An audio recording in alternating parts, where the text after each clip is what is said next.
साथीहरू, यो साँच्चै नै गम्भीर कुरा छ जुन यिर्मया 11:15 मा छ, जसले निम्न कुरा भन्छ, मेरो मन्दिरमा मेरी प्रिया के गर्दैछ जबकि त्यसले आफ्नो दुष्ट योजना धेरैसित बनाइसकेकी छ।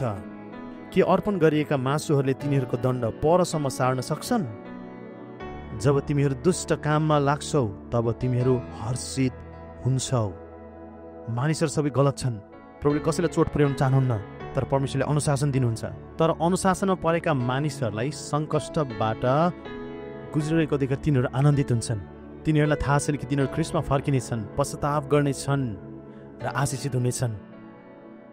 यो व्यक्तिलाई हेर्नुहोस् जसले आशिष प्राप्त गरेका थिए।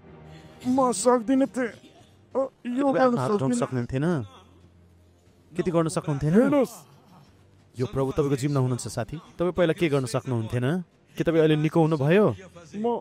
म उठाउन सकिन्थेँ मेरो खुट्टा। भन्नुहोस् तपाईँ निको हुन थाल्नुभयो हो, र अब उहाँले तपाईँको खुट्टाले निको पार्नुहुनेछ वा येशूले तपाईँलाई सहायता गर्नुहुनेछ। ठिक छ, अब उहाँ हिँड्न थालिसक्नु भएको छ। हो, त्यही नै हो। पर्दैन, तपाईँले मलाई धन्यवाद दिनु पर्दैन। तपाईँ जानुहोस्, त्यहाँ हिँड्न थाल्नुहोस्। उहाँलाई अब त्यहाँ लैजानुहोस् त। ओहो, हेर्नुहोस् त, उहाँ अब हिँड्न थालिसक्नु भयो। ठिक छ, त्यो राम्रो छ। उहाँ कमजोर हुनुहुन्थ्यो साथीहरू। उहाँसँग आज यहाँ को हुनुहुन्छ? के तपाईँ उहाँको छोरी हो?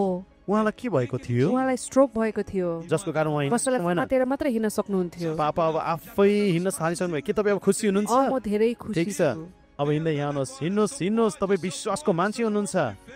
हिँड्नुहोस्। येशूबाट आफ्नो आँखालाई अब नहटाउनुहोस्। ठिक छ, आउनुहोस्। एकदम ठिक छ। प्रभुले तपाईँलाई फेरि अब जवान बनाउनुहुनेछ। आउनुहोस्, प्रार्थना गरौँ। हे पिता, हामी तपाईँको मण्डलीको लागि प्रार्थना गर्छौँ। हामी तपाईँको मानिसको लागि प्रार्थना गर्छौँ। हामी ती सबैको लागि प्रार्थना गर्छौँ जो अहिले शल्यक्रिया गरिरहेका छन्। तिनीहरूलाई सहायता गर्नुहोस् र म सबै दुष्टलाई भन्दछु, बाहिर आइहाल, टाढा गइहाल।